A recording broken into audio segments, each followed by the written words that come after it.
En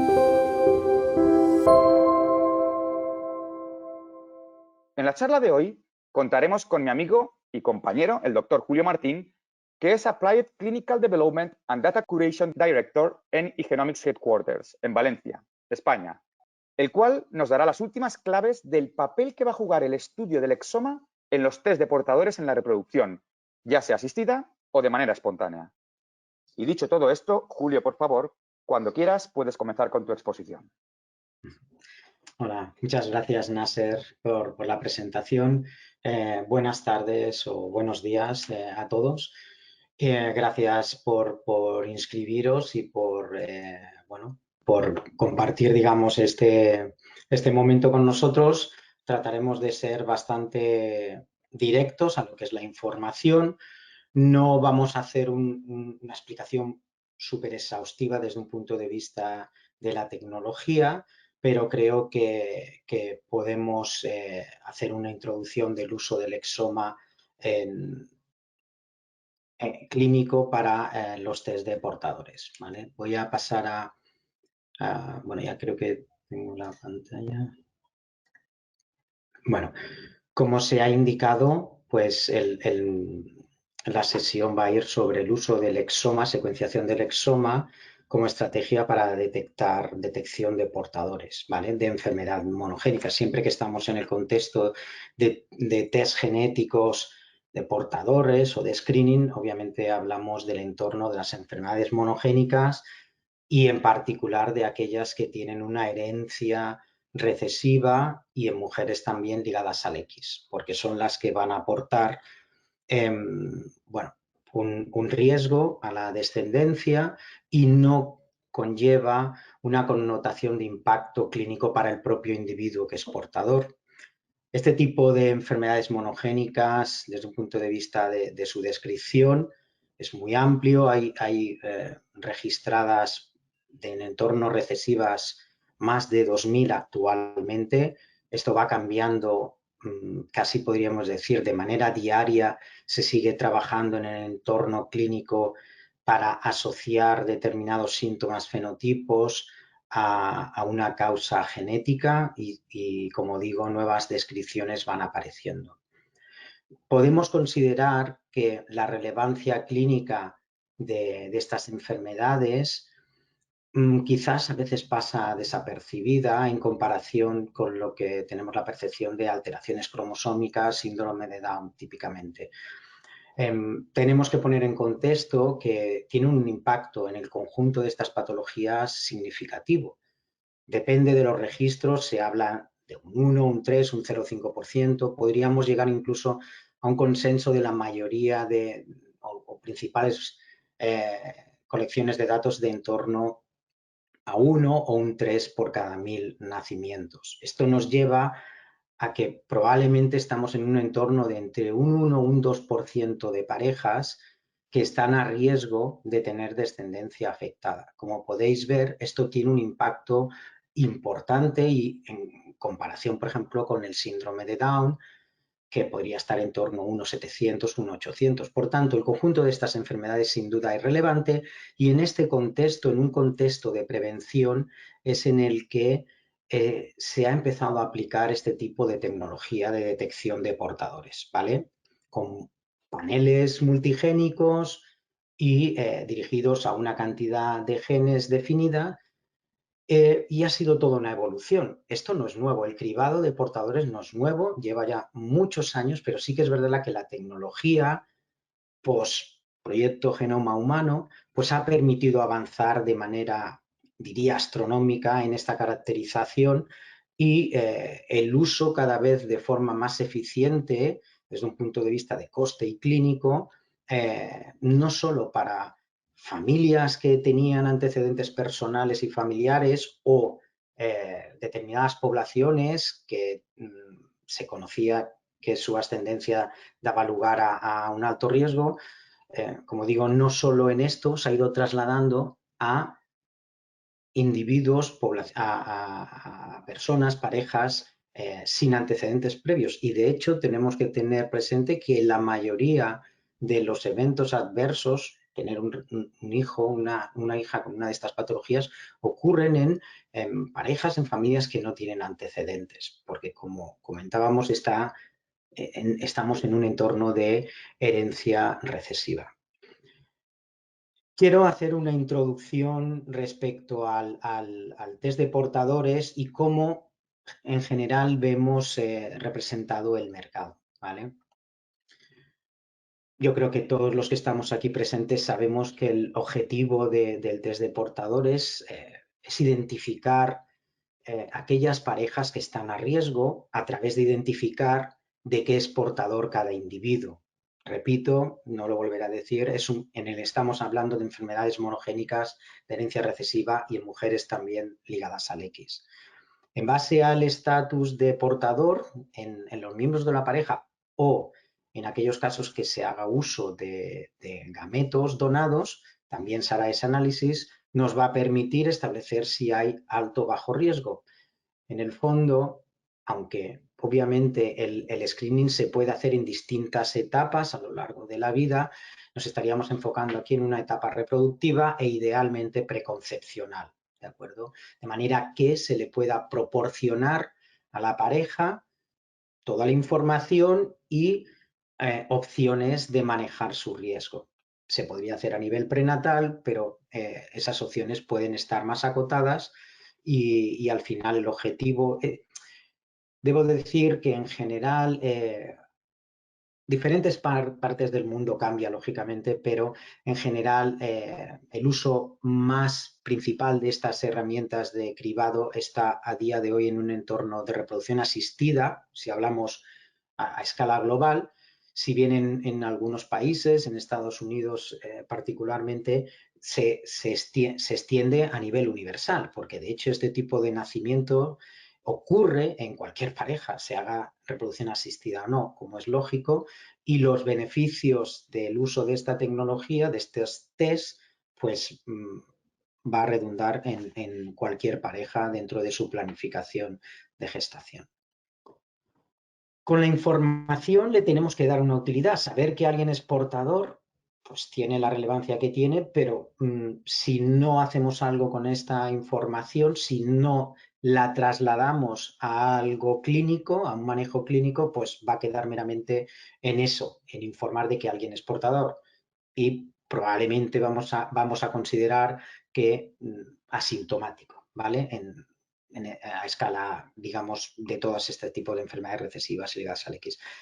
¿Qué hacemos con esta información? Hacemos un emparejamiento, un matching de la información y tratamos de entender con las reglas básicas de herencia si existe o no riesgo en esa pareja en función de los resultados. Desde un punto de vista de recesivo, pues si ambos miembros son portadores de una mutación patogénica en un mismo gen, van a tener un 25% de riesgo. En el caso de las mujeres, si son portadoras de una variante patogénica en un gen ligado al X, la mitad de la descendencia varón también estará a riesgo de sufrir pues, el fenotipo, la enfermedad asociada al gen que hubiese salido positivo.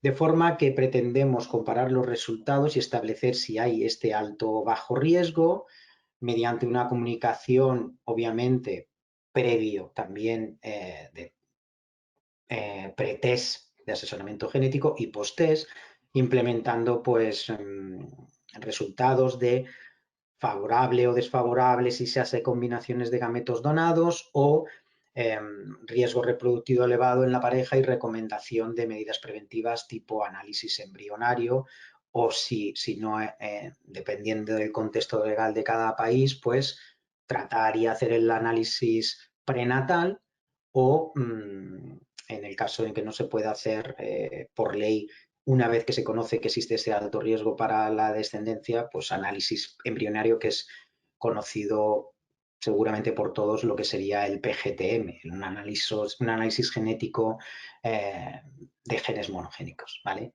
O también una pareja que inicialmente tuviera la intención de hacer el uso de propios, pues podría cambiar a donante, también analizado como veremos a posteriori.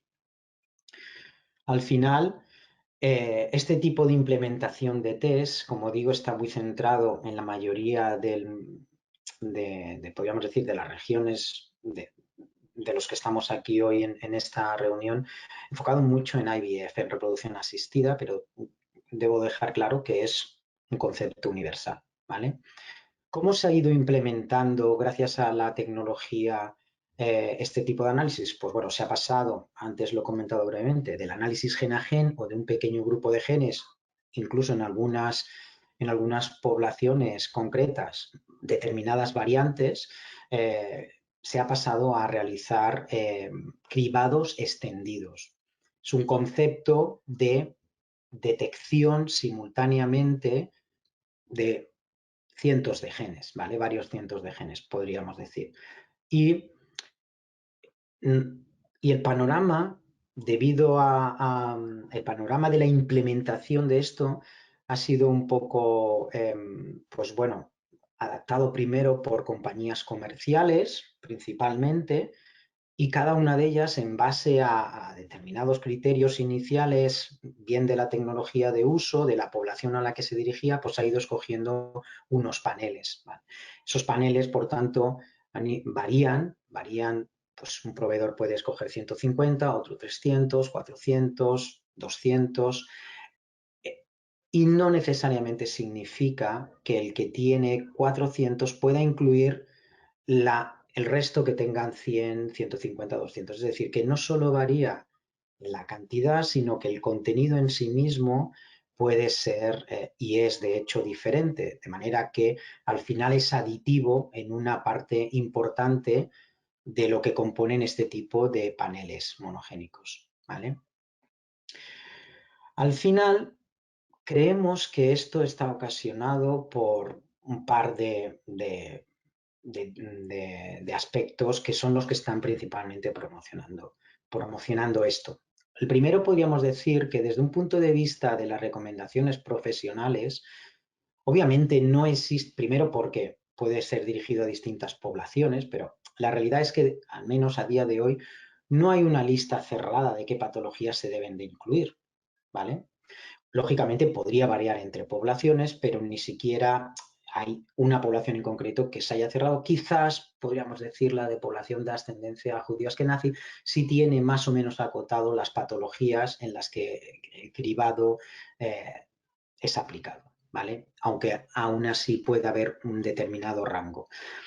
Sí está claro que todos tenemos presente que hay un consenso para aquellas patologías que son relativamente frecuentes. Hablo dentro de las mendelianas, monogénicas, lógicamente, todos sabemos, fibrosis quística, atrofia muscular espinal, X frágil, que son las que indico aquí, y otras, talasemia, etcétera, o, como decía, presentes en algunas etnias o de ascendencia, poblaciones concretas. Respecto a otro tipo de patologías, no significa que estemos al azar. Obviamente sí que hay, estas guías sí han trabajado, tenemos una muy buena guía en el entorno de España, por ejemplo, que recomiendo que para aquellos que no la conozcáis, pues obviamente lo que es el cribado en donantes, realizado por la SEPA, SEVID y la Asociación Española de Genética Humana y otras, al final sí que se dan pues toda una serie de parámetros y de recomendaciones a considerar para incluir más patologías, como por ejemplo tener en cuenta la prevalencia o la incidencia quizás, para estimar cuál es la tasa de portadores. Al final también es verdad que varía entre poblaciones, se dan conceptos pues, de si es severo o no, la penetrancia, aparición temprana. No obstante, no deja de dejar abierto la inclusión de estos genes, de estos genes que causan estas patologías. Y al final ha creado, pues bueno, esta fragmentación del mercado, podríamos decir. Y sin duda algo que desde luego fomenta todo esto es cómo evolucionan las técnicas que se usan en las pruebas genéticas. De forma que, pues aplicado, digamos, de forma genérica, podríamos decir que pruebas de concepto empiezan en el 2011, 2012-13 los primeros laboratorios que empezamos a trabajar con este tipo de análisis y aquí me gustaría poner en contexto que ni siquiera en ese momento habían unas guías de interpretación de variantes, ni tampoco las bases de datos estaban tan depuradas como lo están últimamente, a pesar de que aún hoy todavía no están 100% depuradas. Y con esto pretendo decir que algunas de las variantes respecto a la patogenicidad no está tan claro y o bien no está tan clara su penetrancia, por ejemplo. Esto lo hemos ido viendo a medida que se ha aplicado estas tecnologías en población sana, porque previo se enfocaba sobre todo a pacientes, a familias de pacientes índices y por tanto digamos que se establecía el hallazgo de una variante era casi pues como un enlace con el fenotipo y se iban acumulando en las bases de datos.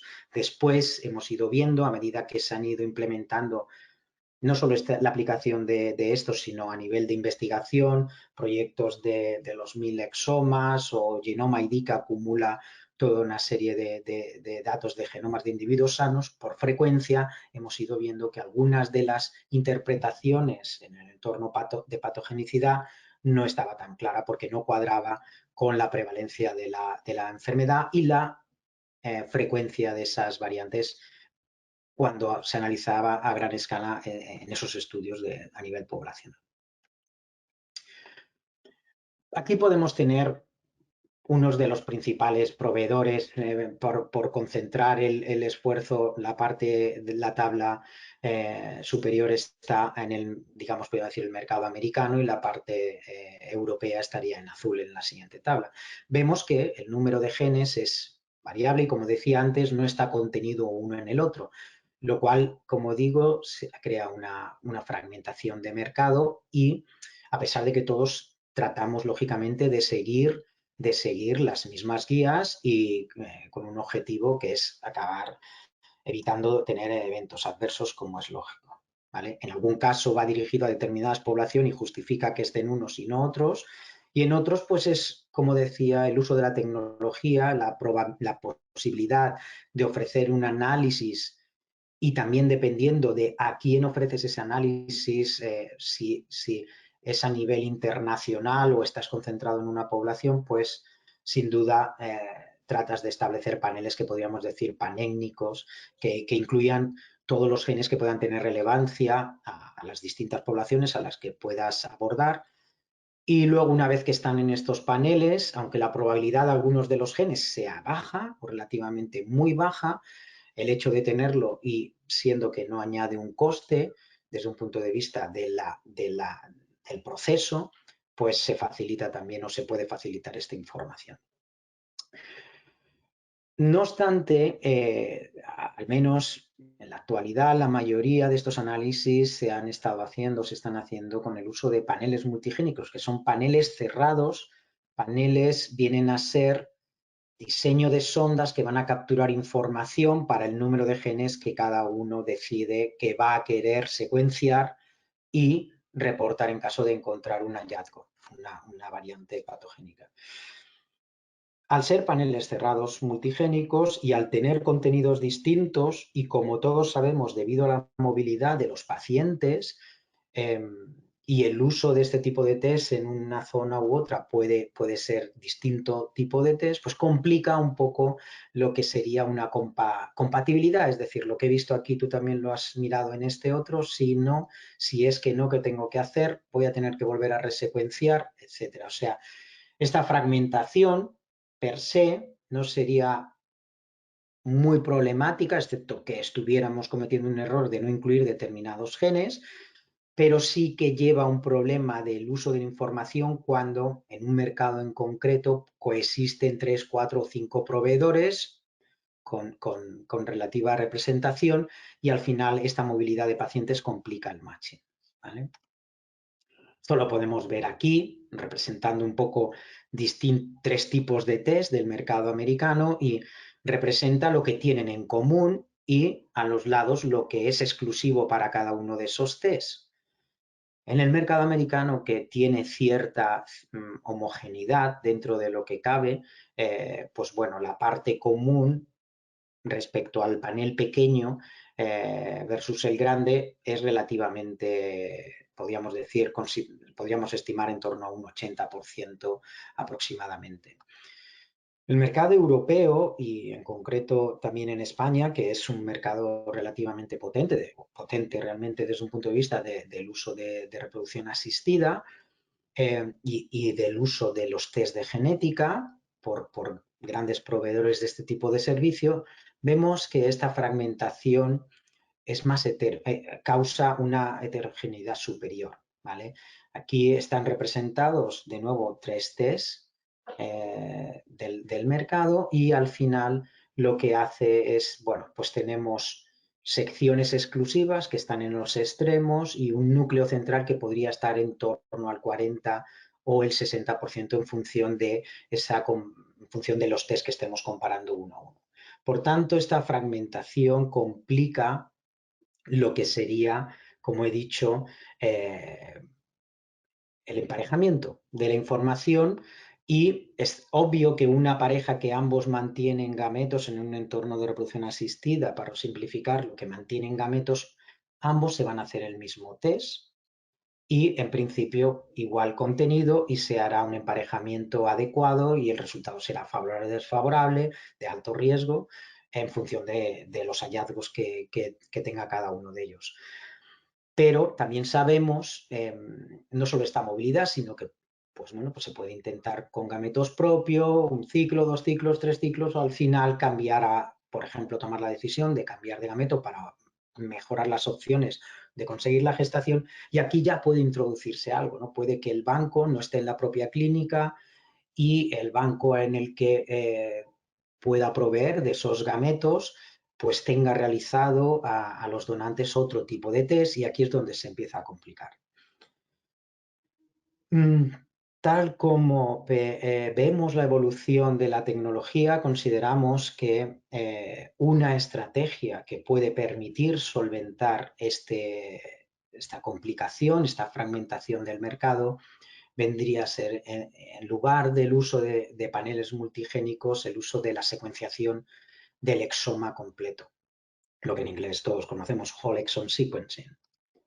No voy a entrar en mucho detalle qué representa o qué es la secuenciación del exoma, ni siquiera cómo se hace, pero está claro que lo que pretendemos dentro de nuevo, de un coste, de tener un test que sea coste eficiente, al final tratamos de concentrar desde un punto de vista de relevancia clínica aquellas regiones que tienen más impacto clínico, de nuevo, si me lo permitís, en relación a causar estos fenotipos, ¿vale?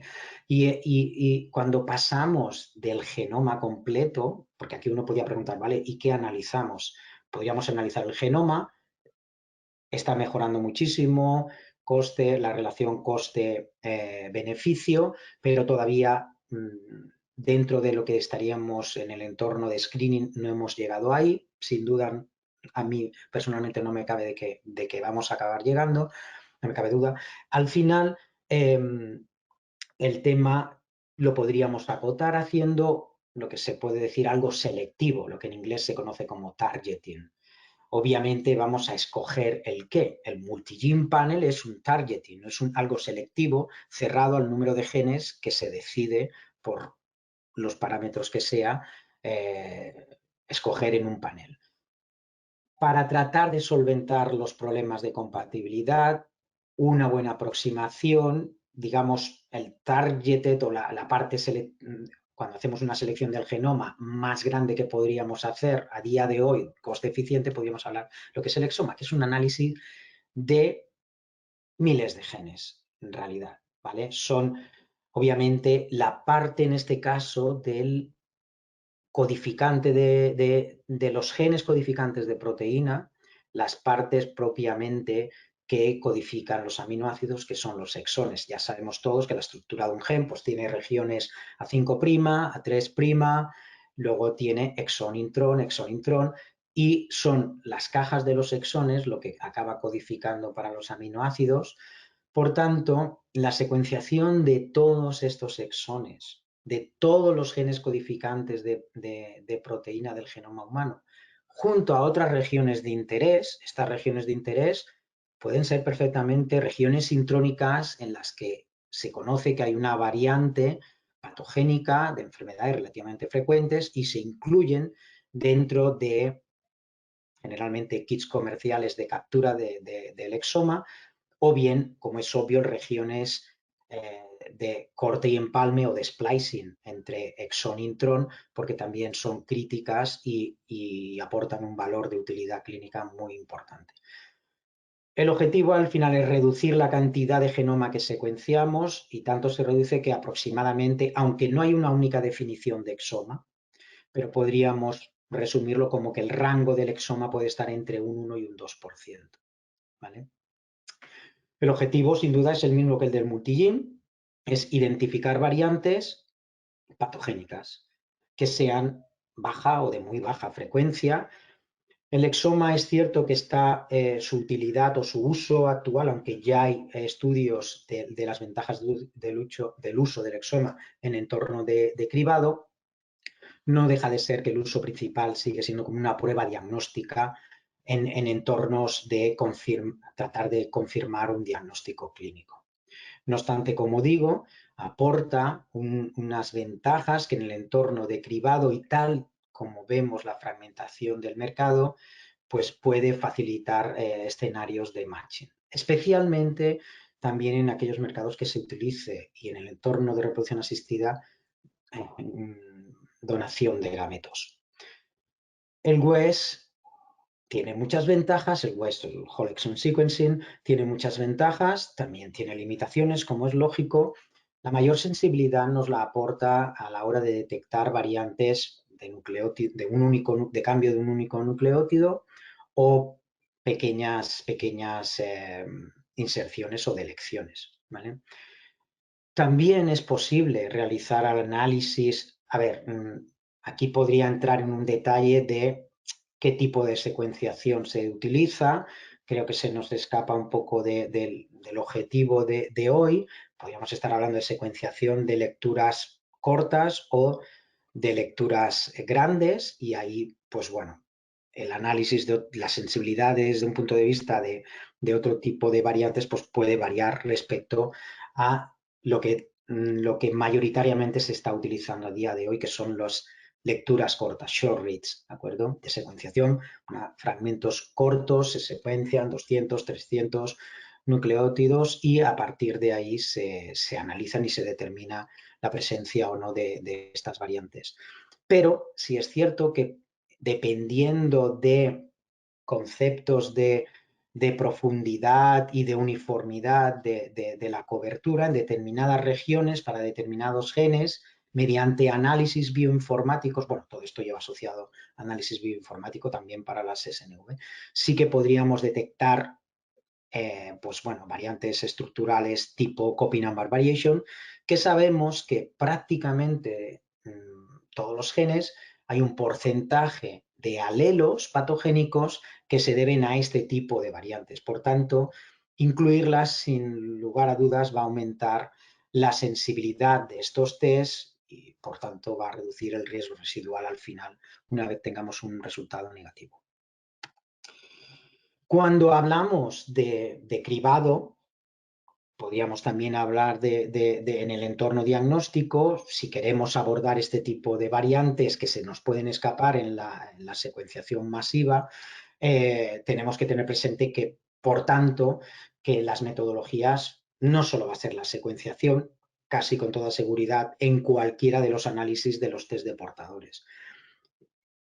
Obviamente tenemos la NGS, Next Generation Sequencing. En este caso, porque es el objetivo de la sesión, estamos hablando de las ventajas de lo que consideramos que puede ser una solución integral en el test de portadores, del uso del exoma completo, secuenciación del exoma completo, pero vamos a analizar mediante otras metodologías, MLPA, qPCR o triple PCRs, etcétera, dependiendo del tipo de variantes, vamos a complementar la metodología de NGS con otros métodos para estudiar variantes que no se leen bien, que no se detectan bien mediante la NGS. Típicamente, pues variantes como el gen de la hiperplasia adrenal congénita, que puede tener reorganizaciones, delecciones o expansiones para el gen de la FMR1, delecciones Duchenne, etcétera, inversiones en el factor 8, etcétera. ¿Vale? Siempre vamos a tratar de complementar y lo hacemos porque obviamente estas mutaciones están implicadas en genes que causan patologías que dentro del conjunto de las que queremos estudiar son relativamente frecuentes, son de los más frecuentes, podríamos decir, o clínicamente severas en algunos casos, aunque su frecuencia no sea tan alta. Bueno, ¿qué pensamos y por qué creemos que es una solución, que puede ser una buena solución el uso de la secuenciación del exoma? Obviamente, a priori podemos tener el análisis de todas aquellas enfermedades recesivas que estén conocidas. Y de hecho es muy probable que si no hablamos de grandes periodos de tiempo, pueda ser incluso posible hacer análisis en un futuro de nuevas descripciones, pero tampoco no pretendo entrar ahí porque eso podría añadir complejidad en determinados escenarios. En cualquier caso, sí que en el momento en que se decide pues, el uso del WES y recopilar la información, por ejemplo, en OMIN, de qué genes causan qué patologías recesivas o ligadas al X, pues podremos cerrar un panel virtual a partir de la secuenciación del exoma y ofrecer esos análisis. Como conjunto de estas patologías, igual que hemos comentado que puede haber uno de cada 1000 o 3 de cada 1000 en función de los recién nacidos vivos afectados con estas patologías, estos análisis, con el conjunto global, nos va a permitir aumenta la tasa de detección de portadores, en algún momento va a acabar encontrando alguna pareja que esté a riesgo y por tanto podemos decir que estamos como globalmente las patologías, minimizando el riesgo residual. Luego, gen a gen y patología a patología tendremos el riesgo residual correspondiente, ¿vale? Esto es como una visión global y pensamos que esto pues tiene una ventaja. Al final también la ventaja es, como he dicho, deshacemos ese entorno de complejidad del matching, de compatibilidad, porque permite un emparejamiento en el cual vamos a aportar información de virtualmente cualquier gen que clínicamente tenga relevancia en este tipo de test. Y sin necesidad de hacer una nueva secuenciación, de forma que a priori estamos optimizando los tiempos y los costes. Obviamente se va a necesitar realizar una actualización de datos que habremos filtrado bioinformáticamente para no ver si hemos decidido no incluir determinados genes en un panel, pero en cualquier caso esto es un valor añadido de esta estrategia del exoma. Estas actualizaciones o upgrades de los datos pues tiene como podemos intuir, relevancia, porque al final estamos en la gestión de bancos, nos permite analizar unos mínimos si queremos, pero luego aumentar la información para enfrentarnos al análisis que pueda tener el paciente. Y también podríamos de alguna manera proporcionar información en un futuro, en el caso de eventos adversos, podríamos ir a rescatar esta información del raw data, del dato crudo de secuenciación y determinar si alguien de la pareja o un donante era portador o no de lo que ha causado ese evento adverso. Por tanto, es una propuesta que es, pensamos, sostenible en comparación con metodologías de multigene panel. Nosotros hemos centrado, pero vamos a ir muy rápido a este tipo de paneles, que tenemos otro tipo de panel customizables, pero al final tenemos un panel para donantes, que tendríamos lo que le llamamos el CGT Bank, que sería exclusivo de donantes, que trata de seguir el mínimo, los básicos desde un punto de recesiva, H es hombre, M es mujer. Obviamente las mujeres incluyen una cierta cantidad de genes ligados al X y bueno, pues aquí son tasas de portadores estimadas en función del análisis que se está haciendo y se incluyen determinados test de portadores. Al final tenemos test para pacientes que también podrían ser para donantes, el análisis que en nuestro caso es el PLUS o el exome, y la cantidad de genes y bueno, patologías y la probabilidad estimada de encontrar portadores en función de cada uno de estos análisis. Esto sin duda nos va a permitir, bueno, cada uno lógicamente de estos análisis van a tener su gen correspondiente, por tanto se va a reportar lo que se solicita, lo que se acuerda reportar, aunque de base podamos tener el exoma y como decía, con los correspondientes residual risk. El riesgo residual, perdón, nos podría llevar una sesión casi completa, ¿de acuerdo? Obviamente, lo que dice es cuando tenemos un resultado negativo, qué probabilidad queda de que todavía alguien sea verdaderamente positivo. Y para cada uno de los genes habrá un valor porque depende de todas estas variables que vemos aquí. Es dependiente obviamente del diseño, pero también de la propia enfermedad, del número de variantes y de su frecuencia, etcétera, incluso de la distribución geográfica, o sea, dependiendo del origen del individuo, podría variar, ¿vale? Entonces, esto es simplemente a modo de resumen del riesgo residual, considerar que tiene una relevancia importante porque al final tener un test negativo, un resultado negativo, estamos reduciendo la probabilidad, pero no la estamos dejando a cero. Y esto es un poco lo que pretende determinar esta diapositiva.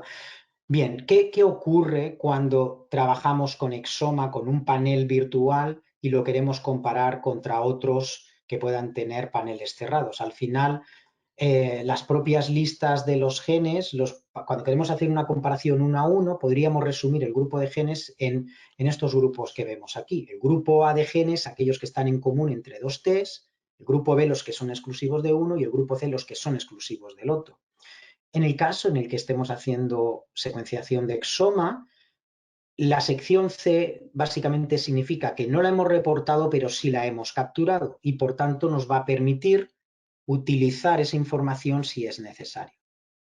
Aquí vemos, por ejemplo, una comparativa en un diseño de test con exoma, como el PLUS o el CGT exome, o sea, secuenciación de exoma de base, como virtualmente con muchos, obviamente con un panel más amplio, pues es virtualmente del 100%, y aquí, dependiendo del tipo de test, pues algunos de los genes no están incluidos en el test de rango medio, podríamos decir, pero no significa que no vayamos a poder hacer el análisis de esos genes, dado que el exoma lo ha capturado y si es necesario, como veremos al final, pues se puede hacer el matching, ¿de acuerdo?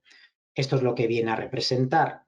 Representa que el núcleo central acaba siendo más grande y en el caso de que hay secciones exclusivas para cada uno de los genes, no quita que el exoma lo va a poder cubrir, porque aunque aquí no lo estemos viendo, por encima de cada uno de estos subconjuntos tendríamos el resto de genes que están capturados y de manera que homogenizaría.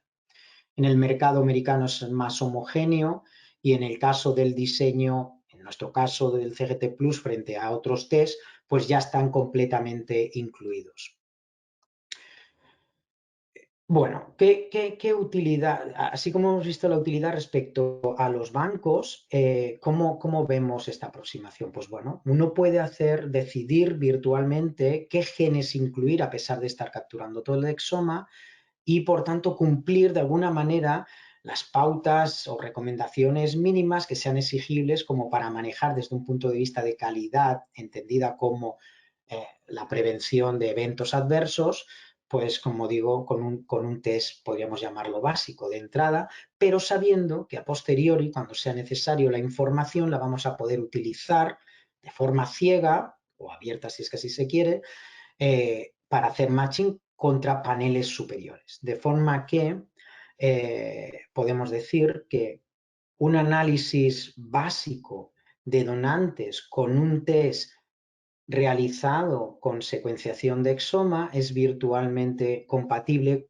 con cualquier test que pueda tener el paciente. De forma que esto sin duda optimiza el hecho de la compatibilidad con test. Podríamos ir escenario a escenario y, como decía, en el caso de que un banco esté analizado con un test, aunque se estén reportando un número reducido de genes, pero ese test se haya hecho con exoma, es agnóstico al test que se haya hecho el paciente. En realidad habrá, si sale positivo para el gen que sea, a veces si es de los frecuentes y está aquí, pues se puede hacer el matching directamente, y en muchas ocasiones pues se va a tener que actualizar la información del donante y sin necesidad de volver a reportar un informe de mutaciones en el individuo donante, o sí, si así lo determina la ley o lo quiere el centro o el banco, sin necesidad de esto podemos hacer un matching ciego y emitir un informe de compatibilidad que facilitaría el uso de ese donante o repetir el análisis en caso de que haya salido desfavorable. Pero sabemos que este no es el escenario obvio, no, de hecho, a día de hoy es poco todavía, ¿no? Es decir, que se haya hecho el análisis en donante con base de exoma completo.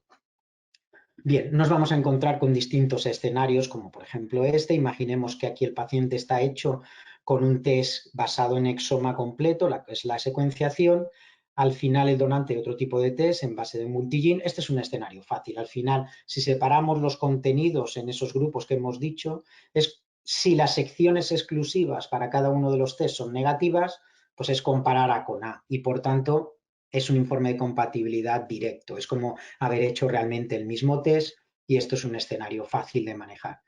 Podemos tener otros escenarios en los que, por ejemplo, el donante haya salido positivo para algún gen que está dentro del grupo C de genes. Son exclusivos informados en este test del donante y en este contexto en el que el paciente se haya hecho un test basado en exoma que no incluya todos los genes de partida, lo que podemos hacer es una actualización de los datos, en este caso del lado del paciente, de manera que al final vamos a ver esa información y enfrentarla a la información del gen o genes positivos de esta sección C y de nuevo poder emitir un informe de compatibilidad o idoneidad, de favorable o desfavorable. ¿De acuerdo?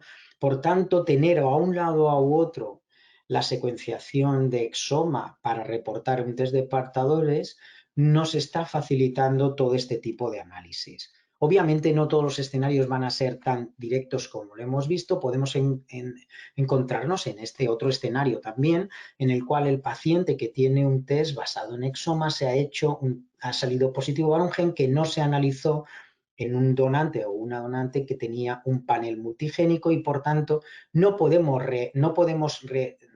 rescatar datos si está hecho en un multigene panel cerrado. Bueno, opciones sería, en este caso, bueno, se puede iniciar el banco con algún test que sí que tenga el análisis de portadores con secuenciación de exoma y se podría hacer la actualización o no, tal como hemos visto en escenarios posteriores, o en el caso que podamos acceder a muestra de la donante o el donante, pues vamos a poder hacer un análisis que podría ser la resecuenciación completa del test que corresponda o bien dirigido a únicamente el análisis para no complicar el uso de esa donante en otros ciclos, pues a lo mejor dirigido solo al gen que salió positivo, lo que en nuestro entorno conocemos como, en nuestro caso, CGT1, sería el análisis del gen que salió positivo en el paciente. Por tanto, también hay opciones y siendo el escenario, digamos, que es más complejo de manejar, la posibilidad de tener el exoma nos va a permitir realizar este tipo de análisis. Bueno, dentro de Igenomix y dentro de este tipo de análisis, en realidad no solo Igenomix, sino todos los proveedores de este tipo de servicio, sin duda, y especialmente cuando estamos enfocados a paneles de mayor tamaño, pues vamos a necesitar herramientas de compatibilidad, de matching. En nuestro caso, estamos actualizando una versión de la plataforma que pues, cuando sea necesario se va a presentar.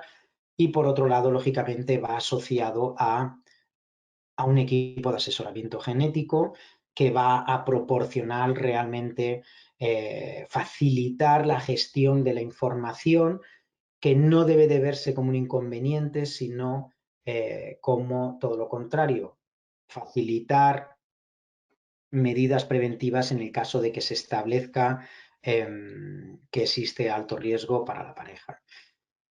Y este es realmente cómo consideramos y donde vemos nosotros la utilidad del uso del exoma. Y bueno, pues muchas gracias por escucharme. Muchas gracias, Julio, por la brillante exposición, como siempre. Yo creo que ha quedado todo muy claro, pero aún así tenemos muchas preguntas que desde ya, pues bueno, como siempre pido disculpas porque no creo que seamos capaces de contestarlas todas, pero nos quedan 10 minutitos para ser puntuales y por eso mismo, pues bueno, no me enrollo más y te lanzo la primera. Te lanzo la primera, que es un cúmulo de varias preguntas que nos han ido realizando, porque creo que lo has mencionado varias veces, pero ha habido durante toda la charla algunas de estas preguntas ya la habrán contestado porque lo has contestado a posteriori, pero bueno, nos insisten mucho en de que si con este tipo de análisis de exoma se va a poder compatibilizar de alguna manera todos los tipos distintos de test de portadores que en estos momentos tenemos que lidiar en las clínicas de reproducción. Directamente nos están preguntando que, ya sé que lo has explicado, pero bueno, que de alguna manera hagas un corolario diciendo si este tipo de análisis del exoma nos va a ayudar a, de alguna vez, de una vez por todas, universalizar, ¿no? De alguna manera, el que, bueno, cualquier tipo de test con el que aparezcan los pacientes, como decías tú en la charla, ¿no? Que van de una clínica a otra, incluso de unos países a otros, pues bueno, de alguna manera puedan ser compatibles, ¿no? Yo creo que la respuesta la he tratado de comunicar, sobre todo especialmente en los distintos escenarios que hemos visto. Podemos decir que virtualmente, si en todos los casos no va a ser, como hemos visto al final en la última diapositiva, vamos a tener que hacer algo, pero por decirlo de otra manera, quizás para que todos podamos entender qué supone esto de realizar el exoma, imaginemos que todos hubiéramos empezado, todos los proveedores de este tipo de test o cualquiera que ofreciera este tipo de análisis, haciendo el exoma. Aunque cada uno de nosotros hubiésemos decidido reportar de manera virtual un panel concreto, tal cual lo estamos haciendo ahora con los multi-gene panel. La realidad es que la respuesta es que sí, la compatibilidad nos daría igual que enfrentáramos dos test distintos, que tuvieran un informe de genes distinto y que en un gen hubiera salido positivo. Simplemente tendríamos que ir a los datos crudos y, aunque inicialmente no hubiéramos reportado ese gen, visualizar si los datos detectan una variante o no. Bien, esto es el mensaje cerrado y la respuesta es sí. Bueno, lógicamente todas las metodologías, todas las técnicas tienen sus limitaciones y no puedo evitar tener que decir que no hay que descartar el hecho que a lo mejor en una región en concreto no se ha cubierto bien por el exoma y pues no se puede determinar mediante los datos crudos ya secuenciados, el raw data que se está almacenado, si ese es portador o no. Pero esto consideramos que es residual si se ha realizado las validaciones correspondientes antes de la implementación clínica del exoma. Por tanto, la respuesta sería que sí en prácticamente todos los casos. Gracias, Julio, de nuevo. A colación ahora que comentabas de existe riesgo residual y en el que no has querido entrar en profundidad porque, bueno, todos sabemos que la complejidad que todo ello lleva no es tan fácil como definir, como tú 1000 veces me has explicado, el riesgo residual para un determinado gen, pues por el tema de la heterogeneidad que hay, de tantas etnicidades que hay. Pero nos preguntan precisamente por esto. Hay varias preguntas que nos dicen que por qué existe este riesgo residual. ¿No se evalúan todos los genes? Si podías explicar un poquito Sí. la parte del riesgo residual. Sí. A ver, yo creo que la mejor forma de enfocar esto, pienso que que voy a explicar. Imaginemos que tenemos 100 pacientes que tienen fibrosis quística. O sea, son pacientes diagnosticados, clínicamente se sabe que tienen fibrosis quística. Y ahora tenemos en nuestras manos todas las metodologías que hay actualmente para analizar el ADN de cada uno de estos 100 individuos. La realidad que nos vamos a encontrar, probablemente en 100, puede que no, pero como ejemplo ¿vale? ¿Qué podemos encontrarnos? Pues, obviamente, estamos hablando de una enfermedad recesiva, tenemos que encontrar 2 mutaciones en cada individuo en estatus de homocigosis o heterocigosis compuesta. Bien, la realidad es que un individuo, a pesar de haber utilizado todas las herramientas, no vamos a encontrar la causa molecular en el gen de la fibrosis quística de su fenotipo. Y a lo mejor en otros 2 encontramos solo una variante de las 2 que tendríamos que encontrar. Por tanto, lo que quiere decir, lo que significa esto de facto es que la sensibilidad clínica del análisis utilizando todas las herramientas ya de base no es del 100%, pero es que casi yo diría que en ninguna enfermedad monogénica, ¿vale? Si analizamos muchos pacientes con ese mismo fenotipo. De manera que ya de base siempre hay una falta de conocimiento, ¿vale? De base hay una falta de conocimiento.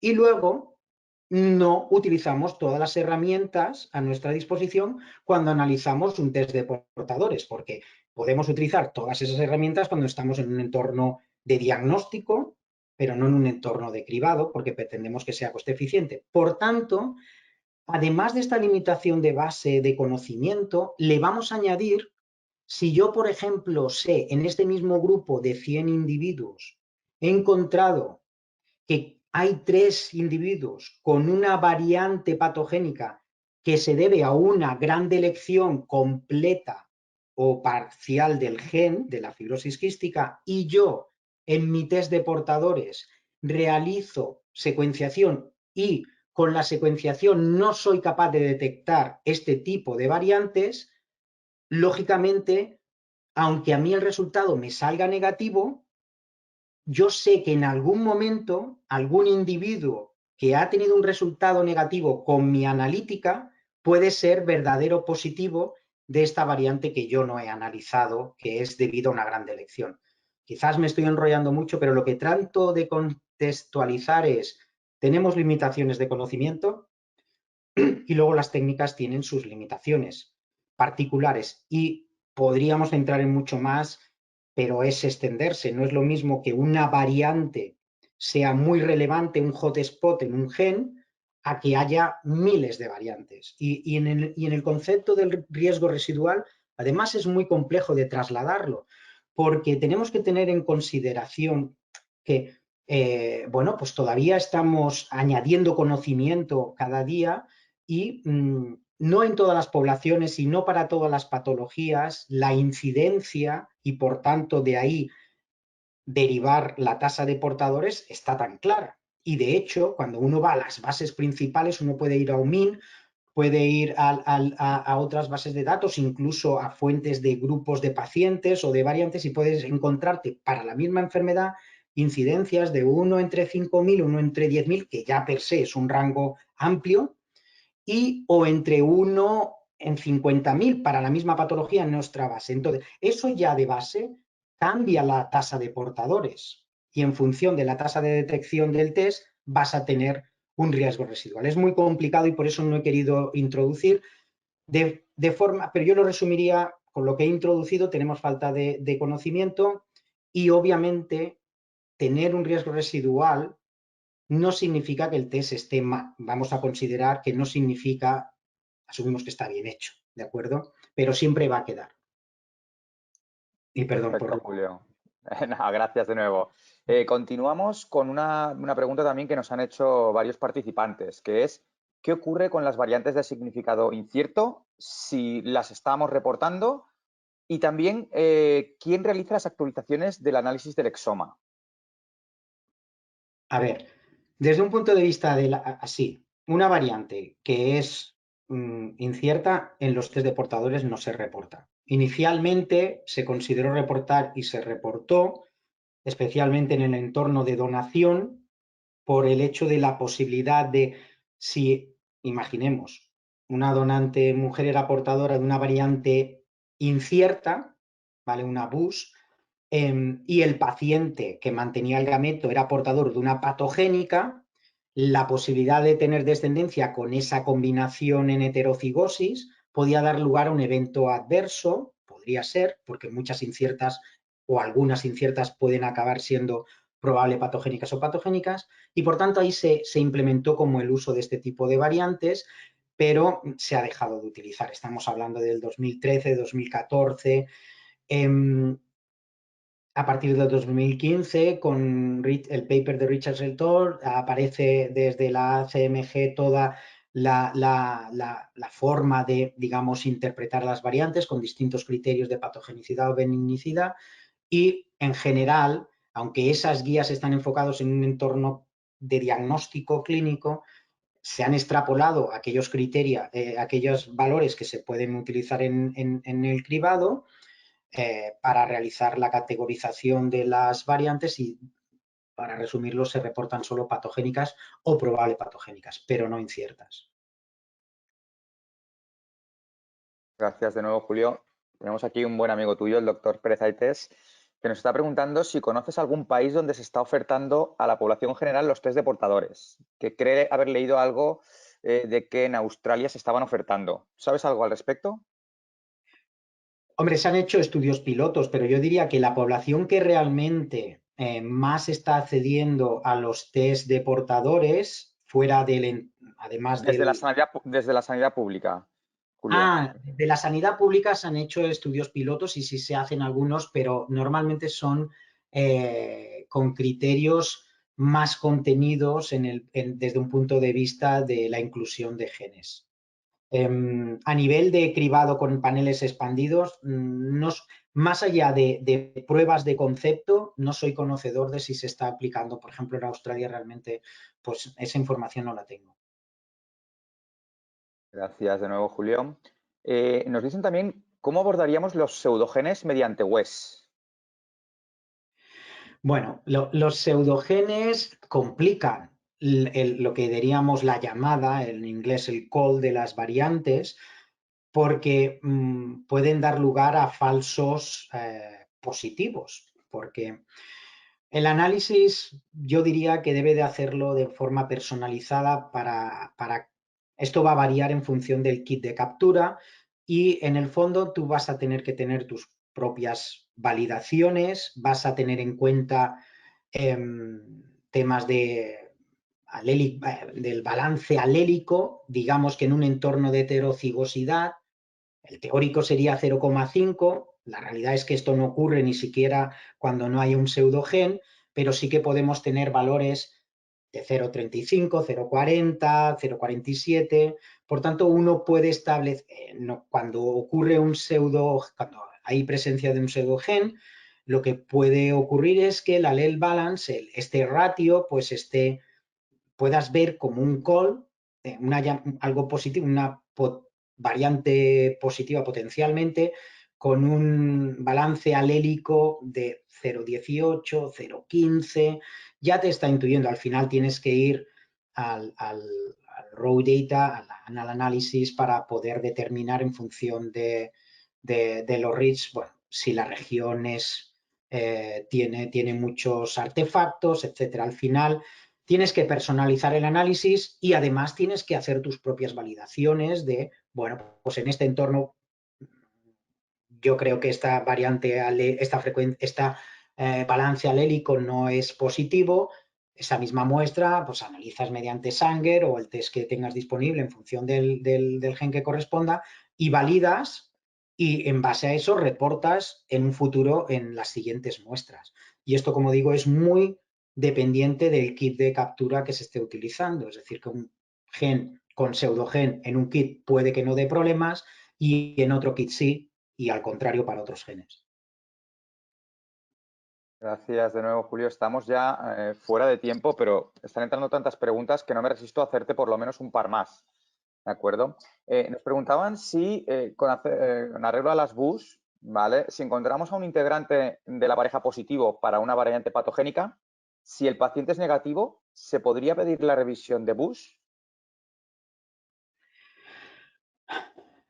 Por poderse pedir, se podría, pero no lo recomendamos. Es decir, puedes, sin lugar a dudas, uno tiene que pensar por qué una variante es BUS, por qué una variante es incierta.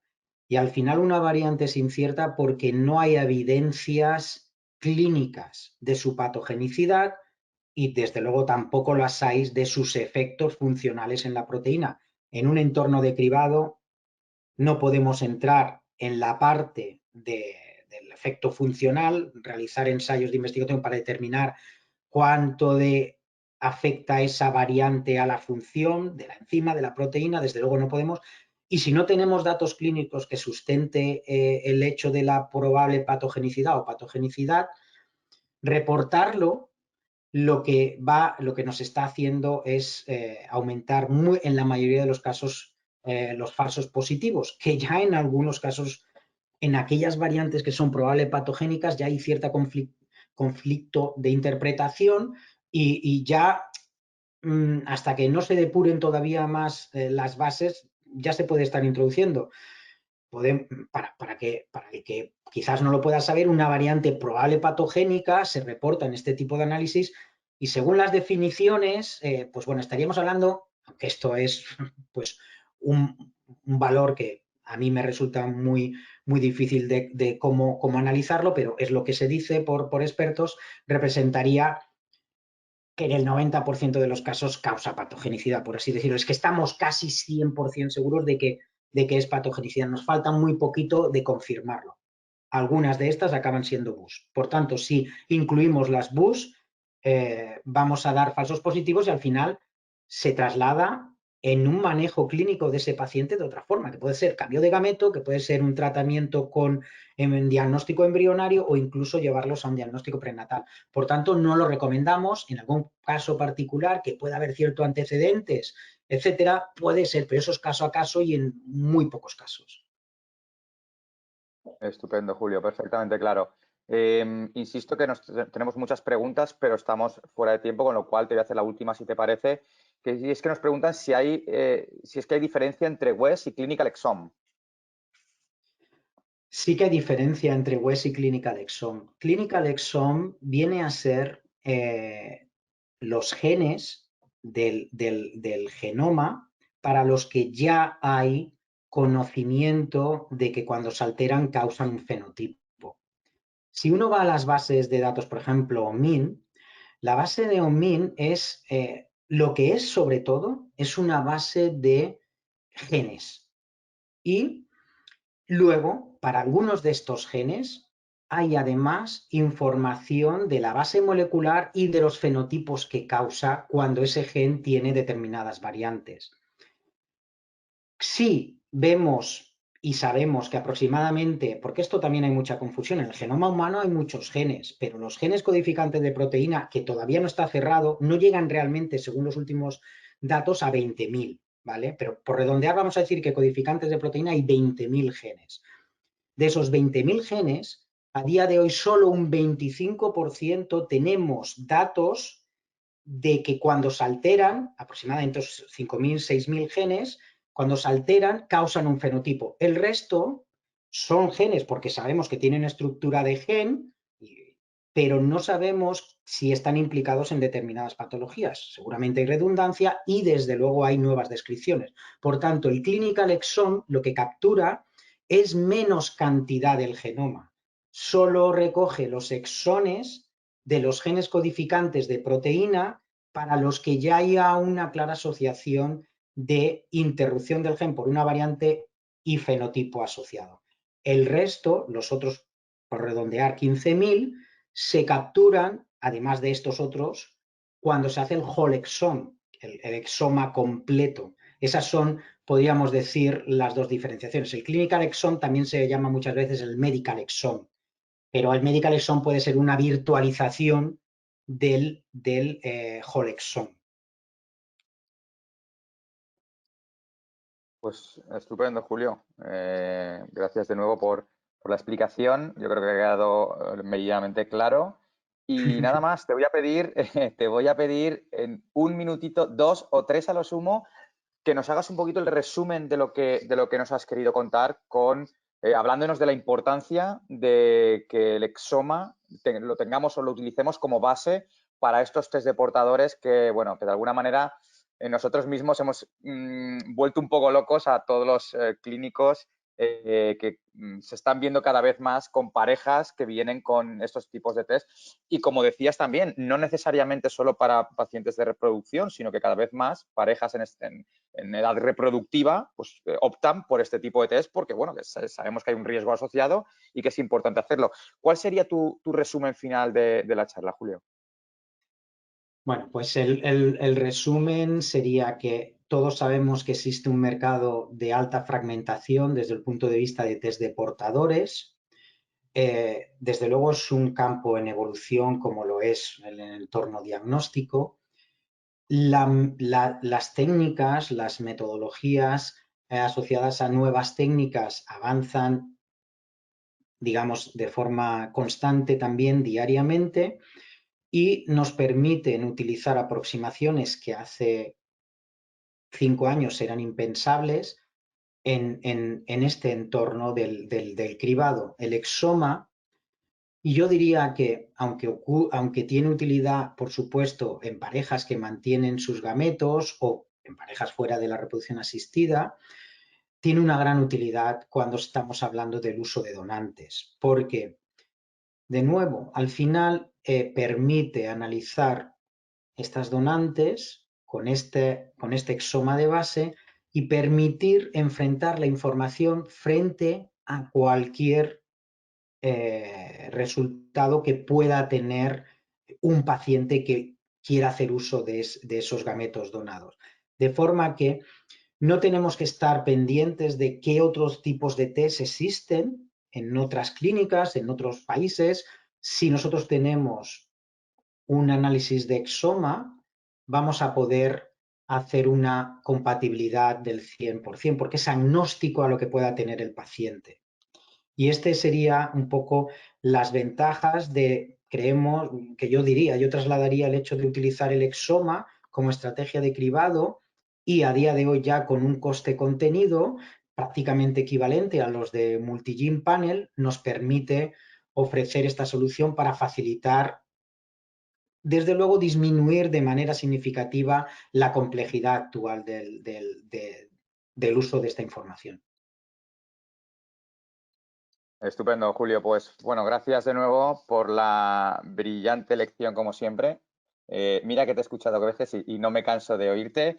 Y nada más, a todos los colegas que seguís estando a estas horas con nosotros, después de hora y 10 minutos, estamos más de 200 personas aquí. Invitaros, como os decía, en apenas un mes a la próxima charla en la cual hablaremos del presente del PGTA no invasivo y de la experiencia que están teniendo algunos de los centros que ya están utilizando este tipo de análisis en sus pacientes, en su día a día.